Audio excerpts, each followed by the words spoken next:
কাকতালীয়ভাবে আওয়ামী লীগের প্রতিষ্ঠাও 23শে জুন। পলাশীর প্রান্তরের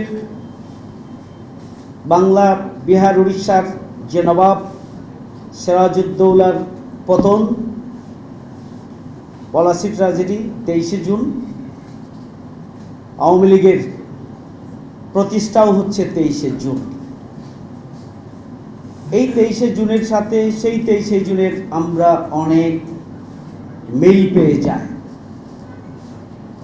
আমরা 9 মাস লড়াই সংগ্রাম করে নতুন বাংলাদেশ, আমরা নতুন ভূখণ্ড পেলাম। আমরা স্বাধীন সার্বভৌম বাংলাদেশ হিসাবে এদেশের অধিকাংশ মানুষের চিন্তা চেতনাকে ধারণ করে আমাদের যে স্বাধীনতার চেতনা ছিল, সাম্য, মানবিক মর্যাদা, সামাজিক মর্যাদা, ন্যায় বিচার, এই সব কিছুকে আমরা পদদলিত করে আমরা ধর্ম নিরপেক্ষতাবাদ অর্থাৎ ধর্মহীনতা এবং এই দেশটিকে সেকুলার একটি রাষ্ট্রে পরিণত করার জন্য ষড়যন্ত্র করা। 75 সালের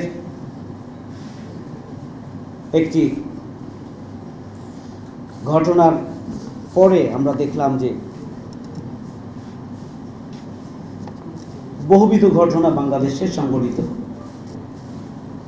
বিপ্লব এবং প্রতিবিপ্লব। এর মধ্য দিয়ে বাংলাদেশ তার প্রকৃত পরিচয়কে ফিরে পাওয়ার জন্য চেষ্টা করেছে।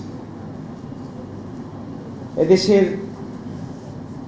জনগণের যে অধিকার, এই 54 বছরে যারা ক্ষমতায় এসেছেন, আওয়ামী পরবর্তী সরকার, আমরা দেখেছি যে সেনা শাসনের মাধ্যমে একটি দীর্ঘ সময় এরশাদ সাহেবের নেতৃত্বে তিনি চেষ্টা করেছেন তিনি তার মতো করে বাংলাদেশকে সাজাতে, এবং দীর্ঘ সময় তিনি সেনা শাসনের ধারাবাহিকতায় নিজের মতো করে একটি দল গঠন করে তিনি রাষ্ট্র পরিচালনা করেছেন। তিনি জনগণের অধিকার এবং আমাদের যে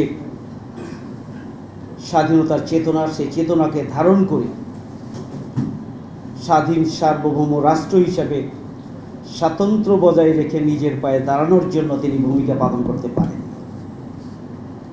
তিনিও পরাধীনতার শৃঙ্খলে আবদ্ধ ছিলেন। পরবর্তীতে জাতীয়তাবাদী দল ক্ষমতায় এসেছেন এবং ক্ষমতায় আসার পরই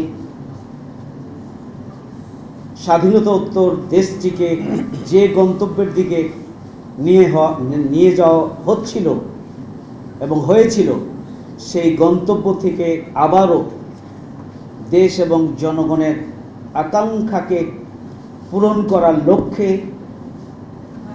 তারা নতুন নতুন কর্মসূচি নিয়ে চেষ্টা করেছে দেশের স্বাধীনতার সার্বভৌমত্বকে উচ্চকিত করার জন্য, দেশের উন্নয়ন এবং অগ্রগতির জন্য তারা চেষ্টা করেছে। এর মধ্য দিয়েই যখন এদেশের জনগণের যে আকাঙ্ক্ষা, যে প্রত্যাশা এবং যে অধিকার, সাংবিধানিক যে অধিকার, এই সবগুলো আমরা দেখেছি যে আমাদের তৎকালীন সরকারের কিছু কিছু ভূমিকা, যে ভূমিকাগুলো জনগণের আকাঙ্ক্ষার বিরুদ্ধে গিয়েছে, দেশের উন্নয়নের জন্য ক্ষতিকর বিবেচিত হয়েছে, বারবার দুর্নীতিতে চ্যাম্পিয়ন হয়েছেন তারা, এবং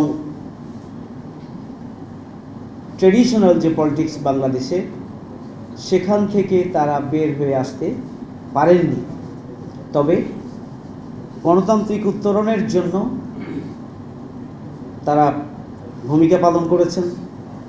সেক্ষেত্রে ধর্মভিত্তিক রাজনীতি দল গঠনের যে নিষেধাজ্ঞা ছিল সেটি প্রত্যাহার হয়েছে এবং গণতন্ত্রের চর্চার সুযোগ হয়েছে। কিছু বিষয়ে তারা ভূমিকা পালনের চেষ্টা করেছেন, কিন্তু দেশ এবং জাতিকে এগিয়ে নেওয়ার জন্য যেভাবে নিজের পায়ে দাঁড়ানো দরকার ছিল, আধিপত্যবাদ বিরোধী চেতনাকে শক্তিশালী করে স্বাধীন সার্বভৌম রাষ্ট্র হিসেবে এই দেশটিকে বিকশিত করার জন্য যে পদক্ষেপ গ্রহণ করা দরকার ছিল, সেক্ষেত্রে তারাও ব্যর্থ হয়েছেন। অর্থনৈতিক সমৃদ্ধির দিক থেকে যেভাবে দুর্নীতিমুক্ত গতিশীল অর্থনীতি গড়ে তোলা দরকার ছিল, সেক্ষেত্রেও তারা ব্যর্থতার পরিচয় দিয়েছেন। দেশপ্রেম, জনগণের প্রত্যাশা, জন আকাঙ্ক্ষা এবং দেশের উন্নয়ন, দল এবং ব্যক্তি স্বার্থের চাইতে দেশ এবং জনগণের আকাঙ্ক্ষা, আগ্রহ, উন্নয়ন, অগ্রগতি এবং প্রত্যাশাকে ধারণ করে যেভাবে এগিয়ে যাওয়া দরকার ছিল, সেক্ষেত্রেও আমাদের সেই সময় অনেকগুলো আমরা সীমাবদ্ধতা তাদের দেখেছি এবং অনেকগুলো ত্রুটি এই জাতি লক্ষ্য করেছে। বিস্তারিত বলার এখানে সুযোগ নেই। এরপরেই আওয়ামী লীগ সরকার ক্ষমতায় এসেছেন। ক্ষমতায় আসার পরে তারা মাথায় পট্টি, এরপরে জনগণের কাছে ক্ষমা চেয়ে অতীতের কৃতকর্মের জন্য কান্নাকাটি করে তারা জনগণকে প্রতারিত করেই তারা ক্ষমতায় এসেছিল। কিন্তু আওয়ামী লীগ দ্বিতীয় দফায় ক্ষমতায় আসার পর তারা আবারও তাদের যাবতীয় কর্মকাণ্ডকে আমরা যদি বলি, উন্নয়নের ক্ষেত্রে দুর্নীতি, রাজনৈতিক অস্থিতিশীলতা এবং তাদের যে নিপীড়নমূলক কার্যক্রম, গণতান্ত্রিক কর্মসূচি পালনের বাধা, আমরা এটিকে একটি পয়েন্ট যদি হিসাবে ধরি, তাহলে সেই দিক থেকে তারা আবারও তাদের পূর্বের চরিত্রে ফিরে গিয়েছিলেন। দুই হচ্ছে দেশের অর্থনৈতিক উন্নয়নের পরিবর্তে লুটপাট এবং বিদেশে অর্থ পাচার, এই দিক থেকে আবারও নতুন করে তারা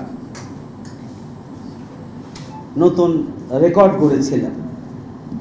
এবং তৃতীয় যেটি সবচেয়ে গুরুত্বপূর্ণ বিষয় ছিল, সেটি হচ্ছে আমাদের স্বাধীনতার সার্বভৌমত্বকে হুমকির মধ্যে ফেলে দিয়ে একটি প্রতিবেশী রাষ্ট্রের করদ রাজ্য হিসেবে বাংলাদেশকে তারা বিক্রি করে দেওয়ার চক্রান্ত করেছিল, ষড়যন্ত্র করেছিল।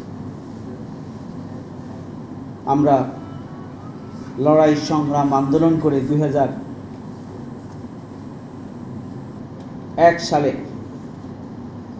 অক্টোবর মাসের নির্বাচনের মধ্যে, ওই সময় আমরা সর্বদলীয় ছাত্রঐক্য গঠন করেছিলাম। ওই সময়ে 4 দলীয় জোট গঠিত হয়েছিল। আওয়ামী অপশক্তির হাত থেকে দেশকে সুরক্ষার জন্য আন্দোলন সংগ্রামের মধ্য দিয়ে 2001 সালের অক্টোবর মাসের নির্বাচনে 4 দলীয় জোট ক্ষমতায় এসেছিলেন।